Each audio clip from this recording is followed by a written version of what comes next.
Welcome to simply Shenba. இன்றைக்கி நம்ம stuffed puri எப்படி செய்யலாங்கிறதாங்க பார்க்க போகிறோம். நான் பூரிக்கு மாவு பிணைஞ்சு வச்சுருக்கேன்.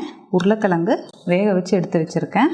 இப்போ ஸ்டஃப் பண்ணுறதுக்கு நம்ம ரெடி பண்ணிக்கலாம். இப்போ அடுப்பில் ஒரு கடாயை வச்சு எண்ணெய் ஊற்றிருக்கேங்க. எண்ணெய் சூடான உடனே நம்ம பொடியாக நறுக்கி வச்சுருக்கிற பெரிய வெங்காயத்தை சேர்த்துக்கலாம். நான் ஒரு 2 வெங்காயம் எடுத்திருக்கேன். எண்ணெய் சூடாகிடுச்சு, நம்ம வெங்காயம் சேர்த்துக்கலாம். வெங்காயத்துக்கூடயே நம்ம கொஞ்சம் உப்பும் சேர்த்துக்கலாம்.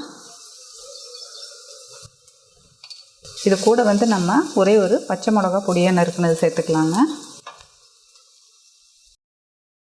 வெங்காயம் ஒரு அளவுக்கு வதங்கிருச்சு. இது கூட ஒரு 1/4 டீஸ்பூன் அளவு நம்ம சோம்புத்தூள் சேர்த்துக்கலாம். சோம்பை அப்படியே லைட்டாக தட்டி சேர்த்துக்கோங்க, இல்லை உங்கள்கிட்ட பவுடர் இருந்தாலும் அதை நீங்கள் சேர்த்துக்கோங்க. இப்போ இது கூட கொஞ்சமாக நம்ம பொடியாக நறுக்கி வச்சுருக்கிற புதினா தலையும் மல்லித்தலையும் சேர்த்துக்கலாம்.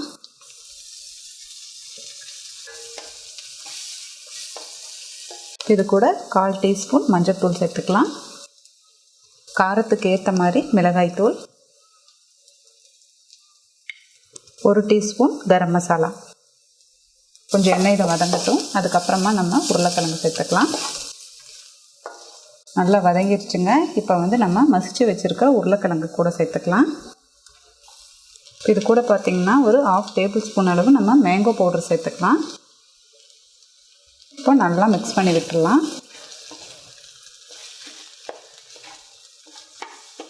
நம்ம நல்லா கலந்து விட்டாச்சு. இனி சூடு ஆறுனதுக்கப்புறம் ஸ்டஃப் பண்ணிக்கலாம்.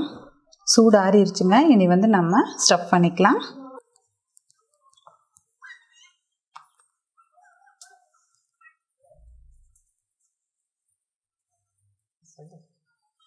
ஸ்டஃப் பண்ணிக்கலாங்க.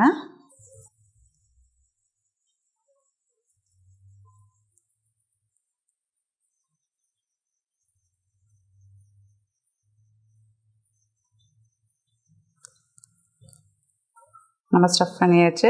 இனி மாவில் தொட்டு லைட்டாக தேய்ச்சி எடுத்துக்கலாம்.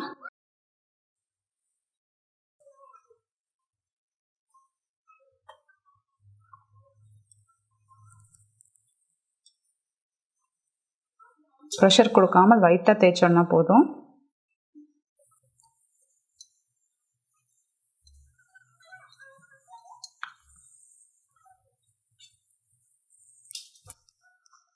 நம்ம இப்போ இதை தேய்ச்சாச்சு.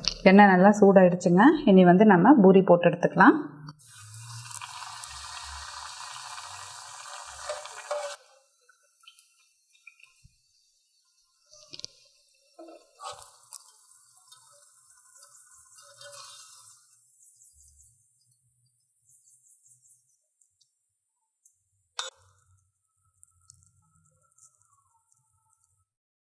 ஸ்டஃப்டு பூரி ரெடி ஆகிடுச்சுங்க. நம்ம இதுலேயே காரம் எல்லாமே போட்டிருக்கோம், மசாலா ஐட்டம்ஸ் எல்லாம். நம்ம இப்படியே சாப்பிட்டுக்கலாம். நல்லா டேஸ்டியாக இருக்கும். குழந்தைங்களுக்கெல்லாம் ரொம்பவுமே பிடிக்கும். இந்த வீடியோ உங்களுக்கு பிடிச்சிருந்தா உங்கள் ஃப்ரெண்ட்ஸுக்கு ஷேர் பண்ணுங்கள். சிம்பிளி ஷென்பா சேனலை சப்ஸ்கிரைப் பண்ணாதவங்க சப்ஸ்கிரைப் பண்ணிடுங்க. கூடவே பெல் பட்டனையும் ப்ரெஸ் பண்ணிடுங்க. தேங்க்யூ.